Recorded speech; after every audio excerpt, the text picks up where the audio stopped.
Welcome to Story Talk, a series of online conversations featuring storytellers and artists from different parts of the world, especially curated for the 5th anniversary of StoryFest Singapore.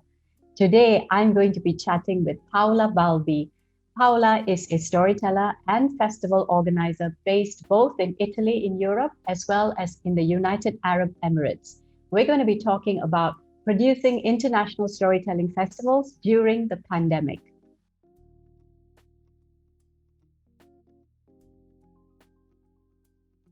Hi, Paola. Lovely to see you. Hello, Kamini. Nice to see you. So, Paola, you are both a storytelling artist, a performer, as well as a festival director, producer, and organizer. Could you share with our viewers and listeners a little bit about your background in these two separate areas? I graduated at the National Academy of Dramatic Art in Rome, in Italy, in my country. And after working as a classical actress for some years, I discovered performing storytelling. So I embraced completely this performing art and I specialized to become a performing storyteller. Since then, I've been a performing storyteller, traveling all over the world, featuring at international festivals, as well as at events of small scale and big scale in my country and mostly all over Europe. But since 2009, I have become also a producer and a festival director. The main reason being necessity, because we didn't have any storytelling festival in Italy, nor we had any organized season in a proper venue. And therefore, to fill in this gap, I decided I would become a producer. And then I developed my own festival that started in 2009 and have been with a yearly or every other year edition ever since, depending on grants and funding. Since 2016, though, I also embarked on a new experience. So besides running the Storytelling Festival in Rome and another one in the north of Italy, in Bolzano, I started a new adventure in the United Arab Emirates. With the sponsorship of Sharjah government, I started a new festival in Sharjah, that is the Emirate next to Dubai, for the people who have not been to the UAE, on a beautiful venue given by Shuruk, the government body. And ever since, we have also had a yearly edition of that festival as well, until 2020. So, Paola, you are in a unique situation because not only are you both a storytelling artist and festival producer, but you produce two different storytelling festivals in two different parts of the world. One in Europe, based in Italy, and the other one based in Sharjah in the United Arab Emirates. So what was last year like, the year 2020, when the pandemic hit most of the arts and culture sector? And what are your plans for your festivals moving forward now that we've all learned our lesson in performing and producing during the pandemic? How are you moving forward for 2021 for both these festivals? When the pandemic hit, we were in the middle of our Sharjah Dubai festival. We had started since 5 days. All artists for the first half of the festival were here from all over the world, when from one day to another, they canceled everything. So we went from 4,000 bookings for schools and 2,000 regular audience members for the normal general audience shows to below zero. Not only zero, below zero, because not only the money didn't come in, but we also had to pay for the hotels, for the flights, for some of the venues. But what we did is we reacted immediately. It was a swim or sink situation. So the first day I cried, very rare of me. I spent one day breakdown, okay, saying, oh my God, oh my God, oh my God. And then the day after, that was the 1st of March 2020, we were already online. It was not perfect. It was with the means we had, which means our computers, our mobile. But from day one, we were online and we have been for 60 days in a row. which means double the duration of our festival. And we did it as a statement and as a stand for the art, cultural sector to be close to people, come what may. So that was Dubai and Sharjah.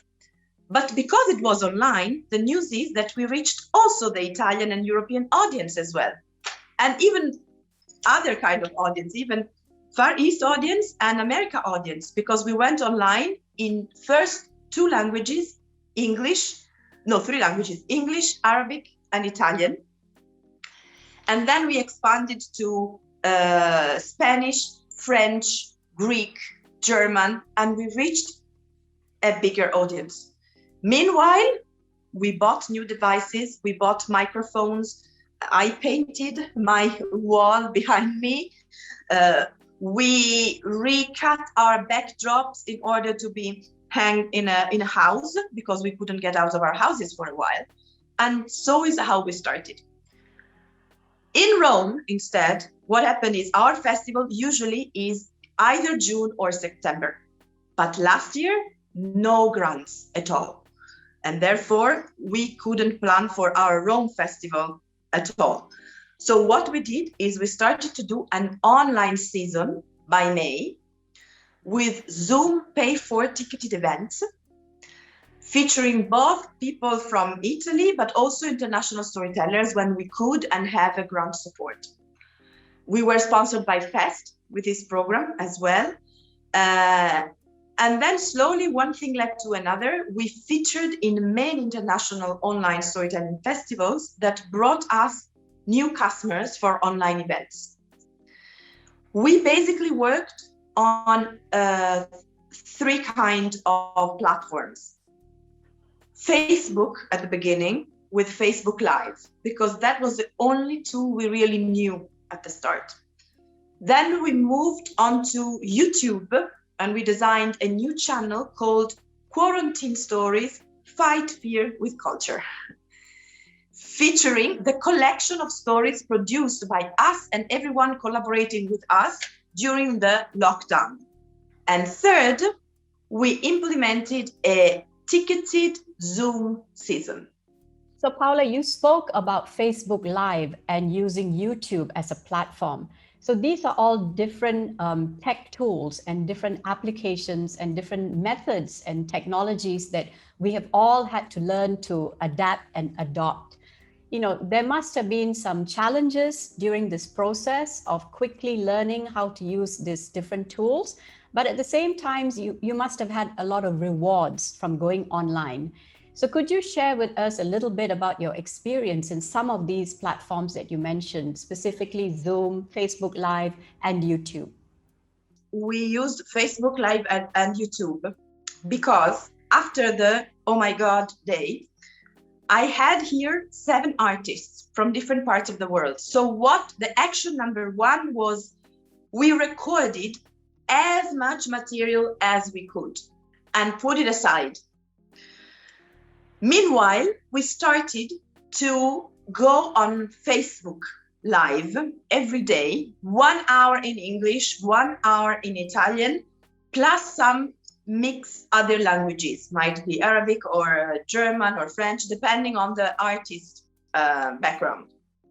2 things. One positive is we didn't know how far you can go with these tools, really. And I learned, which I didn't know, that you can control up to a certain point who is watching you.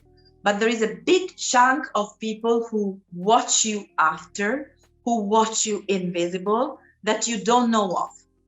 The Facebook, though, I think has a great impact there and then, because the moment I press record, you on the other side, wherever you are in the world, you can watch me.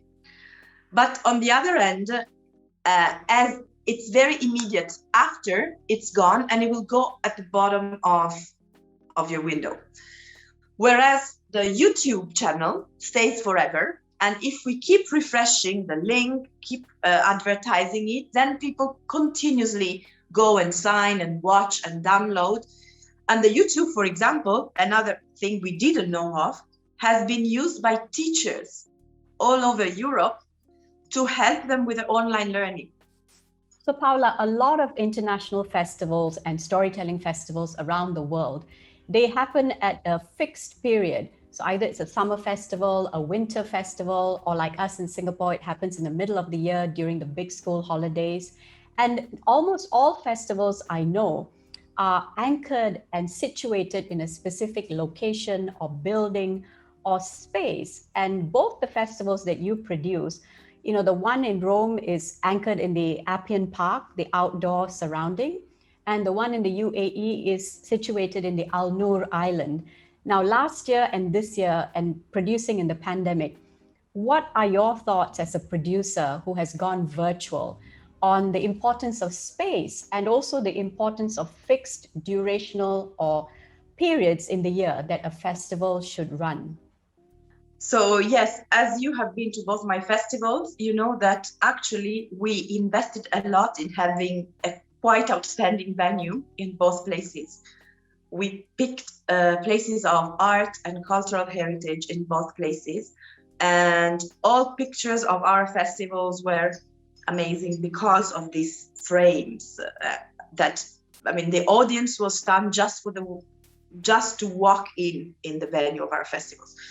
All of this we had to give up, and it was very, very difficult. But one thing we wanted to be faithful to is you need a venue. An online event cannot be just storyteller with their bookshelves as a background, because people are not paying a ticket to see you sitting in front of your bookshelf. As nowadays, in the pandemic time, the more so, people are sitting in front of their own bookshelf too much. So they want other things. They still want you to take them to a different world, to a magic world. So, for example, one thing that we focused was in creating a magic space for the online events with backdrops suitable for each show, with great attention, even more than we did live. And I can grant you, we do pay attention to the dress code, but more so online. A lot of outfits, makeup, jewelry, and as I always say, the most important, don't forget your perfume. It might seem provocative, but it isn't. When you do an online event, the artist has to feel on stage, not in his or her sitting room. And the audience needs to feel that you are on stage, that you prepared for them, that you made up, you chose your dress, you rehearsed. They have to get the same feeling. And it's important to push more than on the physical stage.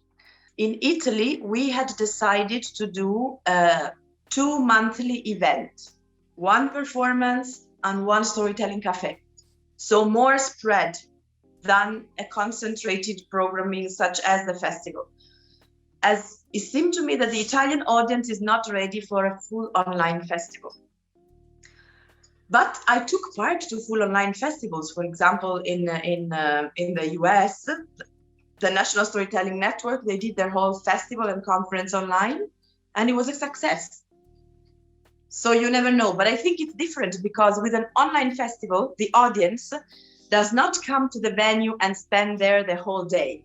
So I think you reach more people, but each person comes to maybe 1 or 2 shows. So how are you transforming your 2021 editions of both your festivals, the one in Italy as well as the one in Sharjah? What are your plans? So United Arab Emirates this year is a very particular year because we have Expo here.